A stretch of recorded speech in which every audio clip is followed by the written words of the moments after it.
Oi, pessoal! Nesse vídeo eu vou contar um pouco mais para vocês sobre o que eu já aprendi até aqui com o meu estágio na educação infantil.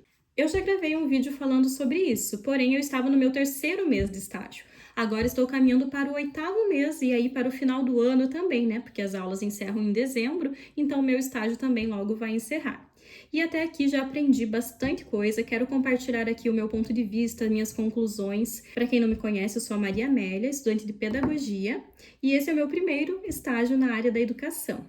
Se você tem interesse no assunto, já se inscreve no canal e me acompanha aqui no vídeo. Primeira conclusão: as pessoas infelizmente não valorizam a educação infantil. E isso eu falo tanto das pessoas em geral quanto até mesmo profissionais da área. Não dão o devido valor ao profissional da educação infantil e muitos ainda têm aquela visão da tia que cuida. Não somos as tias que cuidam, né? Então, para ser uma professora da educação infantil, sim, é necessário formação, a pedagogia. Claro, temos profissionais ainda do magistério, depende de qual cidade, mas no geral é exigido a formação. São profissionais que estudaram para isso, merecem respeito e merecem também uma remuneração melhor por isso, né? Não estão ali apenas para cuidar de crianças. Claro, o cuidar faz parte e estudamos isso, é indissociável, né? O cuidar, o educar. Mas a educação infantil é muito mais do que isso. E a educação infantil não pode ser menosprezada, pois ela é a base para todas as próximas etapas que virão. É ali que a criança começa a socializar, desenvolver suas habilidades, sua criatividade, sua coordenação motora, e a professora ali para ensinar várias coisas e a desenvolver todas as suas capacidades com um olhar atento para cada criança na sua individualidade, com um olhar atento a cada um. E para isso precisa de estudo, né? E o ideal é que um professor, né, seja de qual faixa etária seja, nunca pare de estudar, né? Então, realmente precisa que seja um profissional qualificado. Porém, como ter um profissional qualificado se a remuneração segue sendo tão baixa e desrespeitosa com os profissionais, né, da educação infantil? A segunda conclusão é: a educação infantil não tem como finalidade a alfabetização.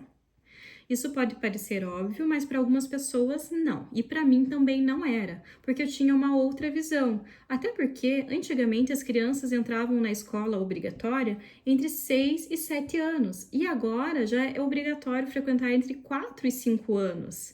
Então elas entram muito mais novas e ainda não vivenciaram muitas coisas que precisam ser desenvolvidas ali, né? Dentro da criatividade, coordenação motora e tudo é feito de forma lúdica e claro que podem ser inseridos ali as letras, os números, né?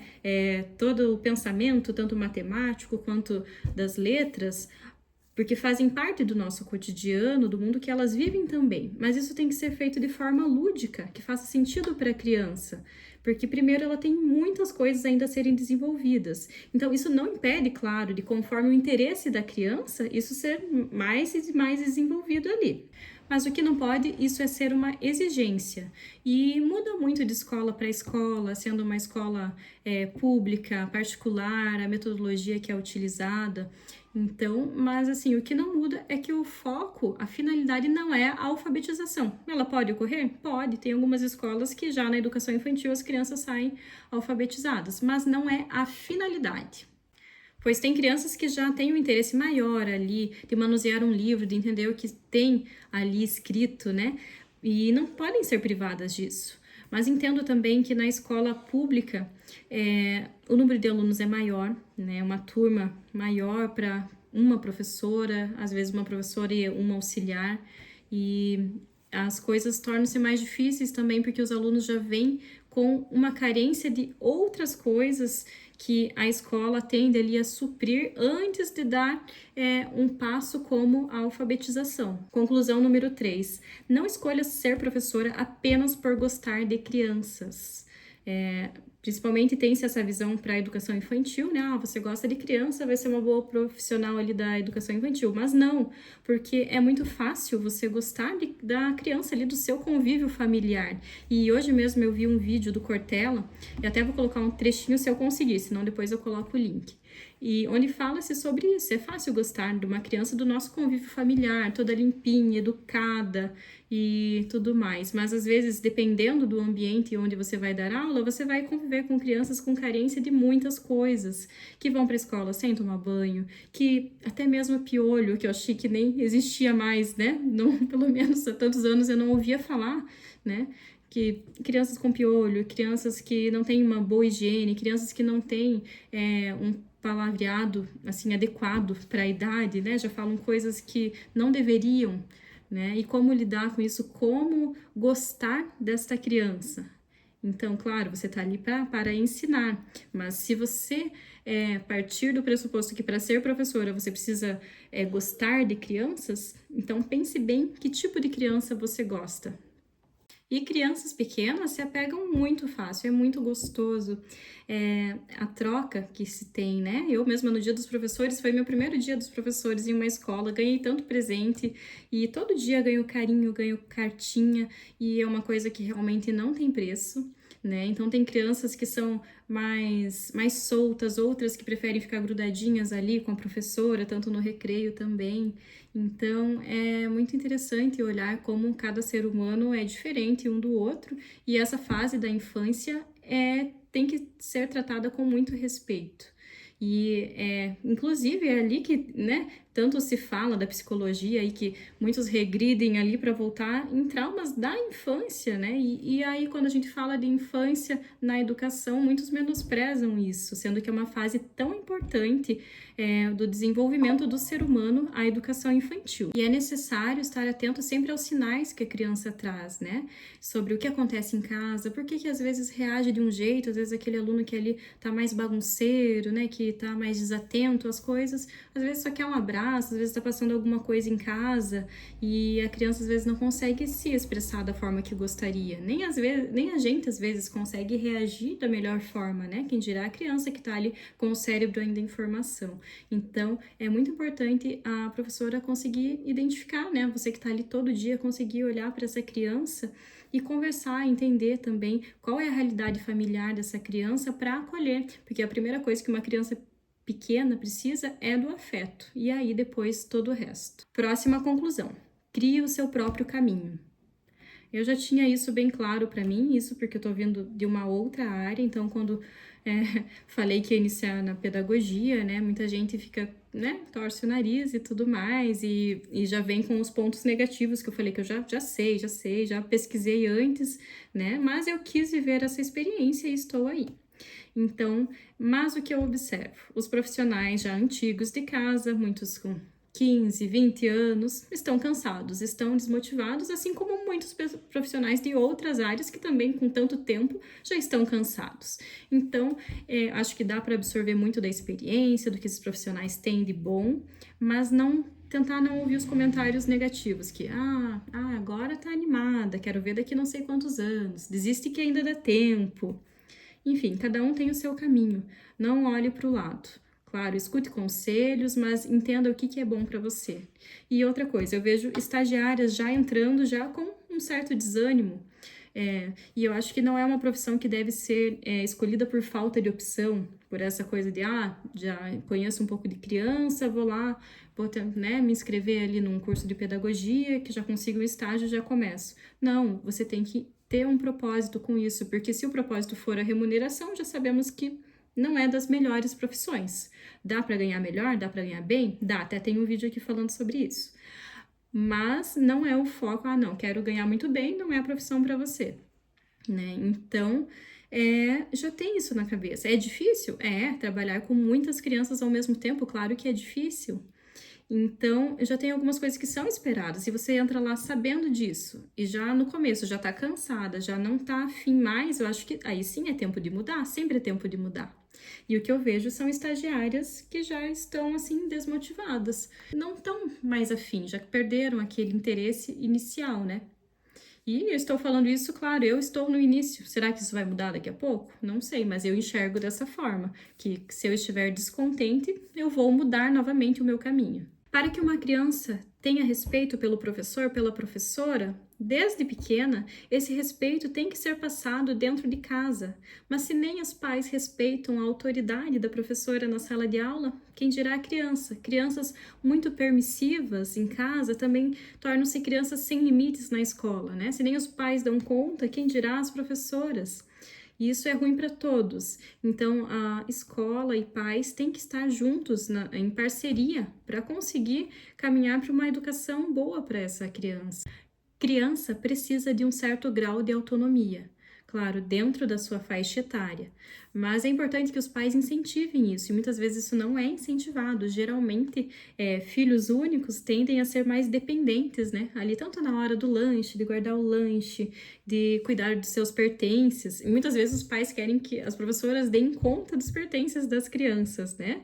E exigem, isso acho que até é muito mais nas particulares, mas a escola pública também acontece. Mas o que acontece dentro da sala de aula? Às vezes, numa atividade de desenho, as crianças trocam lápis, trocam caneta, mesmo que sejam orientadas a não ser feito isso, né? Então, como que numa turma, né, de 26, 30 crianças, a professora vai conseguir dar conta de cada lápis que sumiu? E é uma coisa que a gente começa a entender quando tá ali dentro e entende como é que funciona. Mas já ajuda muito quando a criança sabe cuidar das suas coisas, guardar o seu material na hora certa, ali quando precisa colocar uma blusa, um sapato, guardar o seu lanche, né? E tudo isso é desenvolvido, claro, mas tem crianças que demoram muito mais devido a uma superproteção dos pais. Então, é necessário que seja trabalhado isso. Isso ajuda o professor que não fica só tanto nessa parte do cuidar e consegue desenvolver outras coisas.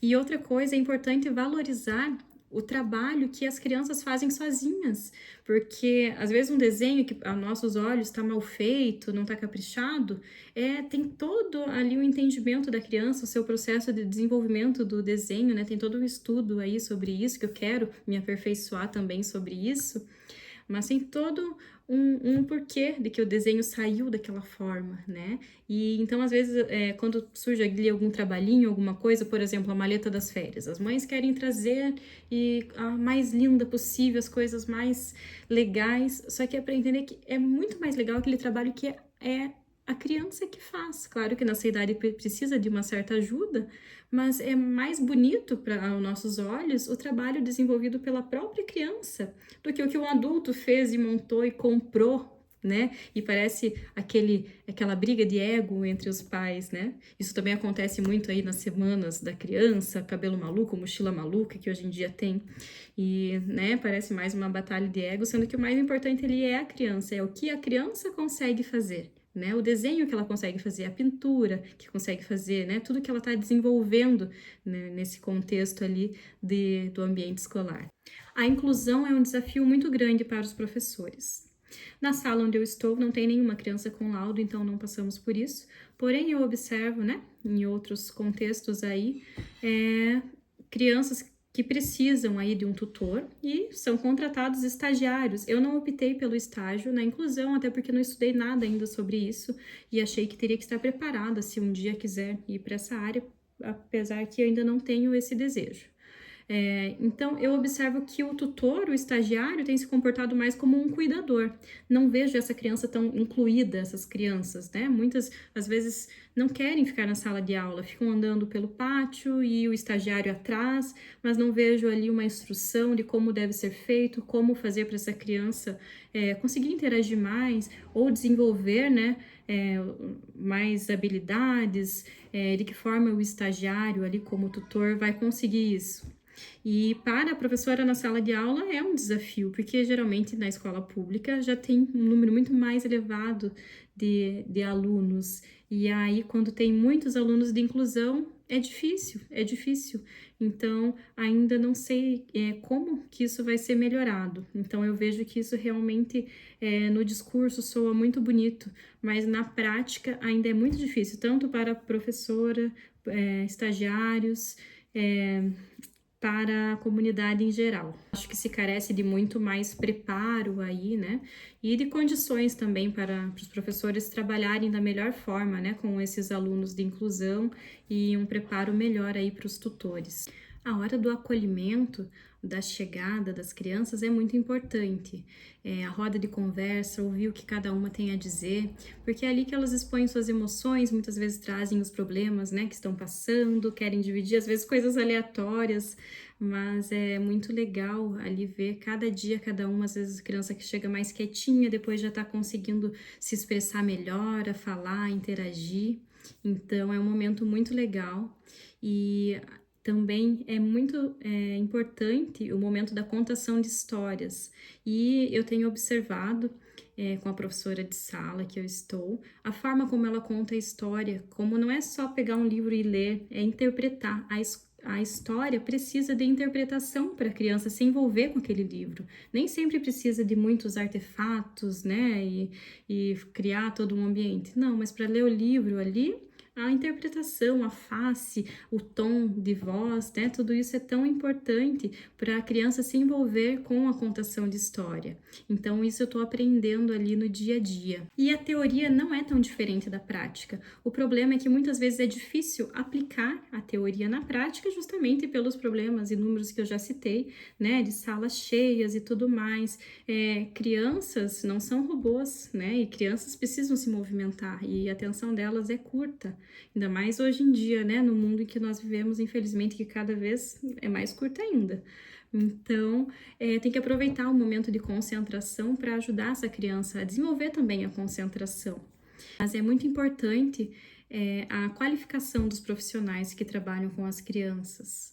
E muitos profissionais aproveitam aí do fato do que o brincar realmente, eu aprendi que o brincar é coisa séria, o brincar é muito importante, mas tem profissionais que se aproveitam disso para, deixa as crianças que brinquem, mas sem intencionalidade, sem um olhar atento para as brincadeiras, para entender cada criança, né? Então, né, na hora que vão para a sala, até para cobrir outros professores, deixa brincar do que quiserem, fazerem o que quiserem, e tem crianças que, se tiver uma permissividade muito grande, depois é difícil para conseguir novamente ter aquele foco, aquela atenção para as atividades que requerem mais foco e atenção, como ali o desenhar, o escrever.